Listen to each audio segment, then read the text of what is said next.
Good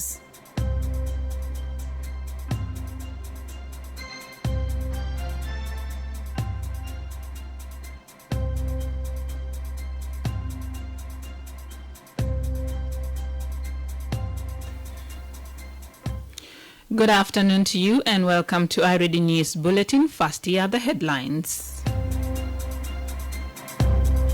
The government spokesperson Michael McQueen says the alleged extension of the transitional period is a suggestion and not an official resolution.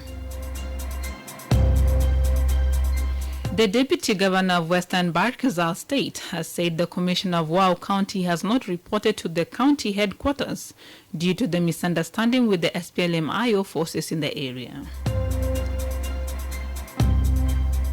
And the UN mission in South Sudan has condemned Friday's attack that killed the Commissioner of Mayom County and dozens others in Unity State. These stories and more coming to you in this news bulletin with me, Yar Ajakdeng, and now the news in detail. The government spokesperson Michael McQueen says the alleged extension of the transitional period is a suggestion and not an official resolution.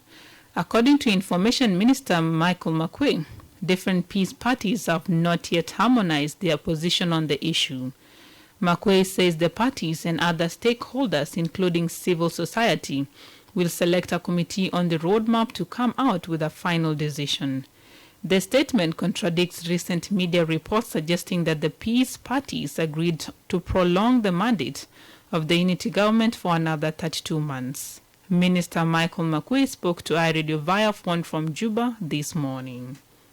This is an idea from different parties, and up to now it is not yet finally in its final form. We are working on the roadmap. People should be patient. They will know what came out, what we have agreed upon as parties to the agreement and stakeholders as well. We will involve all the people, including the civil society, as the stakeholders. It is thereafter that we will come out with what will be the agreed roadmap. People should be patient. They should not try to hatch everything so that they know everything in advance. It is us as a committee who are now working on the document. It is after finishing it that we will take it back the parties to the leadership of the political parties who are signatories to the agreement.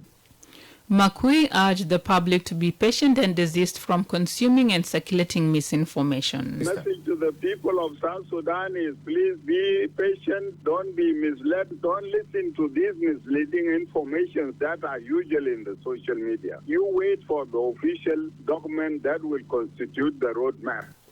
According to the implementation matrix of the peace deal, many provisions should have been implemented by now.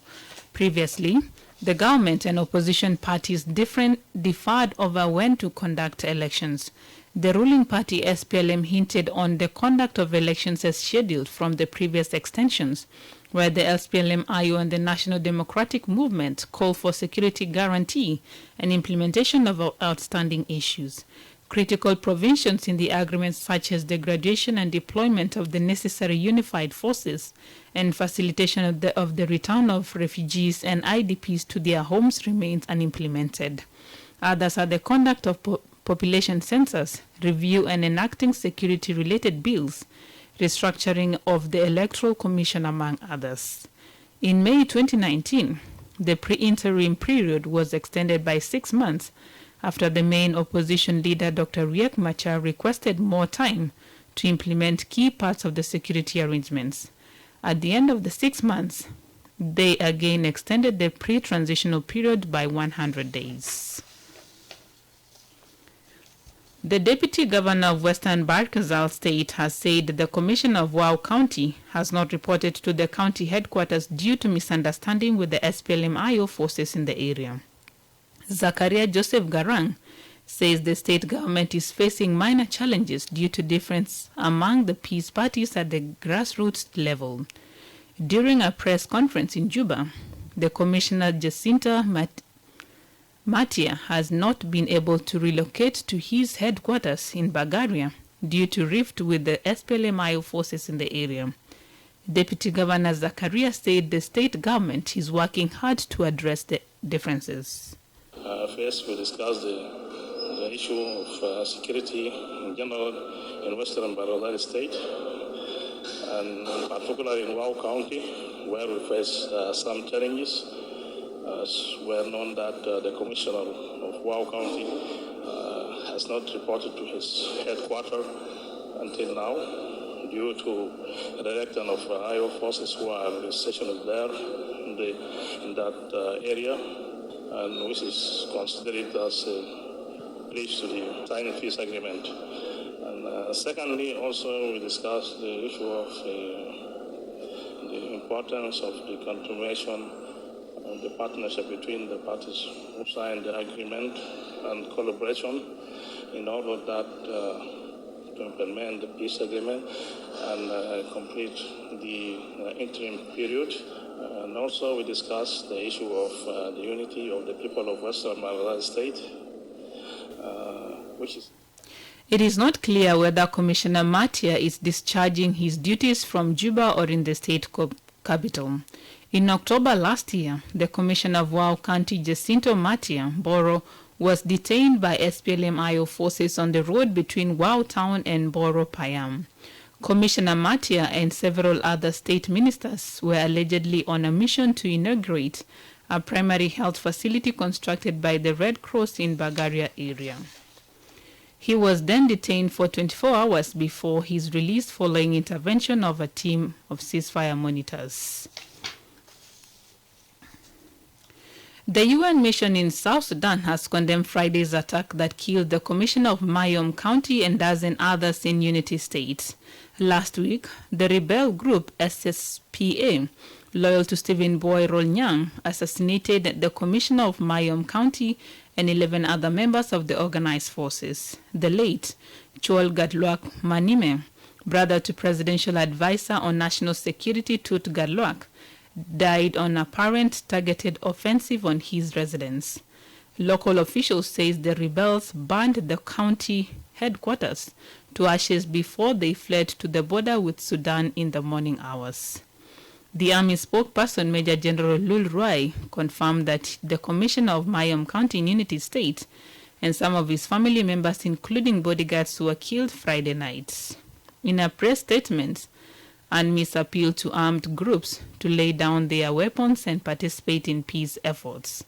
Subnational violence has already had a devastating effect on communities. This is the only way to break the cycles of violence and revenge killings and pave the way for durable and sustainable peace, UNMISS Special Representative Nicholas Haysom said. The security situation in Mayom County is showing no sign of tranquility following the killing of 19 people in a highway ambush on Tuesday. The masterminds of the latest attacks have not been identified, despite local sources suspecting the SSPA rebels of Stephen Boy Rolnyang. You are listening to IRD 1 o'clock news bulletin. A man has been convicted to 14 years in prison by the gender-based violence court in Juba on Wednesday for defiling a 3-year-old baby girl. The accused, Deng Akwen Chol, committed the crime in High Amarat of Juba in April this year. GBV Court Judge Francis Amum said the convict stands charged with 2 main counts of defilement and grievous hurt. Judge Amum says the survivor is a little baby girl aged 3 years and 4 months old. She lived with her parents in High Amarat of Juba. Upon indictment, the convict made the confession to the court that he was drunk on the date of the incident. The accused admitted having spent 3 days drinking alcohol, namely Flush, Star Gin, and Red Horse. During the court ruling, the judge found the accused guilty of violating Section 247 of the South Sudan 2008 Penal Code Act. Convict is sentenced to 14 years imprisonment for contravention of Section 247, subsection 2 of Penal Act 208. Attitude toward women and girls be rehabilitated and integrated into the society where gender equality is at play. 2. Convict is sentenced to 7 years imprisonment for contravention of Section 237 of the Penal Act 2008. 3. sentences be served concurrently with effect from the 25th of April 2022. 4. Convict must pay reparation of tune 1 million South Sudanese pound for amelioration of the condition of the survivor by means of civil proceeding. For his part, the father of the minor, who only identifies himself as James, told iRadio the crime committed has brought a lot of suffering to the family. Aja asal daja kablena tablena jadid jajat katiras baada bajata juba jat biga tablets lena wala jana sukar kaman jana sadlisa taban lisa matala quiz asabrai bita makala jakhala sabgano bita junub sudan aja amal ma bathar lakin 14 سنه انا هنا لسه جانا ده ما بطلع كويس أو ما بطلع كويس بكون زول بتمستقبل بكرة ما بعرف يعني جانا ده ماشي مسيج بدك أنا عاملة دي عملية زمان عملية يصير تشويه جانا ببالي ساتبان قسم تو زي ما بتابدري. And finally, before the international news, the government and partners have launched 3 projects to support food security and agricultural development programs in the country. The 4-year program will be implemented by GIZ South Sudan with support from the German Federal Ministry for Cooperation and Development. The initiatives will take place in 4 states of Eastern Equatoria, Western Equatoria, Central Equatoria, and Northern Bahr Ghazal. The first phase of the scheme, known as the Food and Nutrition Security and Natural Resources Management (FONA), targets places like a Wheel Center in West County, Yambio, Nzara, and Iba. It aims to support thousands of households to strengthen agriculture production and nutrition and train communities on the management of natural resources and disaster resist. Similar programs to improve the economic and psychosocial conditions of internally displaced persons and host communities will also take place in Magui, Iquitos, Turit, Morobo, and Yei. Speaking at the launch of the project, the German ambassador to South Sudan, Tobias Etner, appealed to the country to realize its agricultural potential. I am convinced that South Sudan has all what is needed not only produce food for its own people, but also to help improve food security in the region.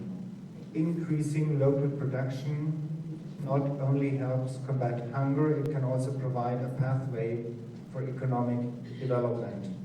Agriculture provides job opportunities for many people, also to those who might otherwise, for a lack of alternative livelihoods, turn perhaps to violence. It creates value for the community, and it can enable parents to send their children to school so that the next generation can have even more opportunities. Another phase of the project will also assist grassroots authorities in integrating disaster risk management into rural development planning and support the exchange of experience at subnational, national, and international level. You are listening to iRadio Afternoon News, and now to the stories making headlines in the region and international scene. My colleague Helen Samuel joins us, and this international news is proudly brought to you by MTN.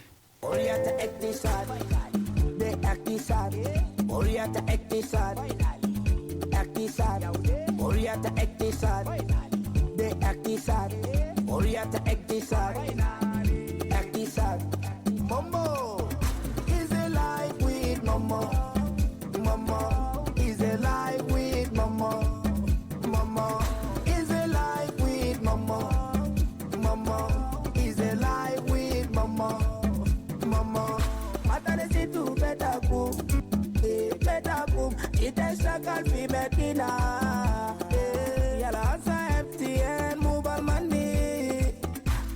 Ita fursa bedun ko alam guru staki wele bi woduru alam guru staki wele bi seregu Kelena trust MTN mobile money.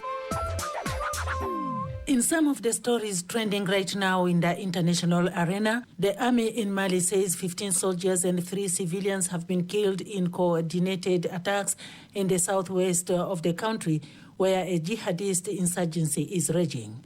A statement said the assaults on military camps in Sokolo and near Kalumba were repulsed, with almost 50 militants being killed. A third attack near Mopti caused no casualties. Mali has seen a decade-long insurgency by militants linked to Al-Qaeda and the Islamic State group. Elsewhere, Prince William has made a plea for swift justice following the killing of South African park ranger Anton Mzimba. Mr. Mzimba was shot and killed outside his home on Tuesday night following death threats, according to conservation group Helping Rhinos. It said the killing of Mr. Mzimba, who was head of rangers at Timbavati Game Reserve, highlights the daily threat facing rangers. The Duke of Cambridge said he was deeply saddened by the death of the wildlife ranger, whom he described as committed and brave. And finally, a U.S. Democratic senator who has proved a political thorn in the White House's side has stunned Washington by announcing sudden support for President Joe Biden's top agenda item. Joy Manchin says he now backs a bill to raise corporate taxes, fight climate change, and lower medicine costs. The West Virginian previously objected to the proposal, citing fears more spending could worsen inflation. Passage of the bill would be a major legislative victory for Mr. Biden. And that's all from the international arena for now. Back to you, Yar Ajak. Thank you, Helen Samuel, for those international news. And now my colleague Chan Niro joins us with the sports news.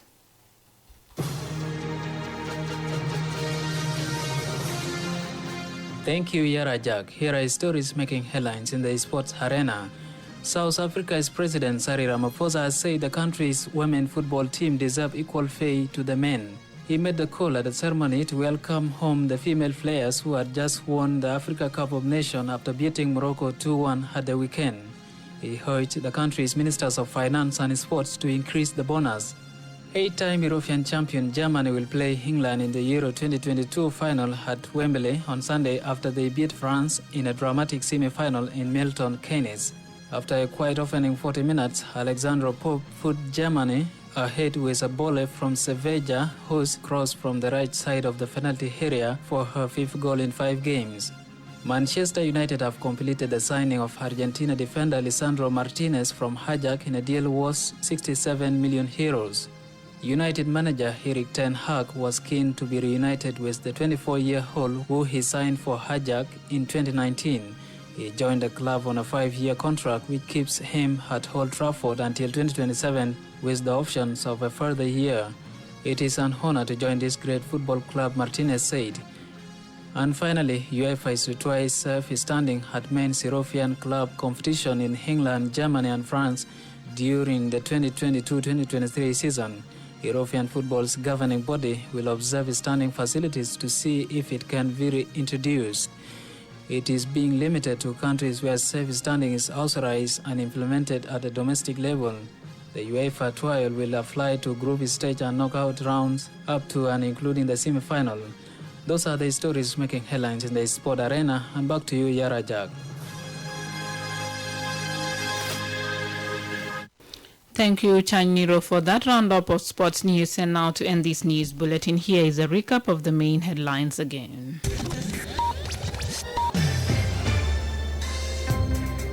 The government spokesperson Michael McQuinlward says the alleged extension of the transitional period is a suggestion and not an official resolution. The Deputy Governor of Western Barkazal State said the Commissioner of Wau County has not reported to the county headquarters due to a misunderstanding with the SPLM-IO forces in the area. And the UN mission in South Sudan has condemned Friday's attack that killed the Commissioner of Mayom County and dozens others in Unity State. That's the end of iRadio Afternoon News. If there is a story or an event you would like iRadio to cover or report about, please send us a text message on +211 925 287870. It is also our WhatsApp number. Follow us on Twitter at iRadio Juba, like our Facebook page iRadio, subscribe to our YouTube channel iRadio South Sudan. You can also visit our website and listen to us online at www.iradio.org. Stay tuned for the news in Arabic at 1:30 p.m. I am Yar Ajak Deng. Thank you for listening.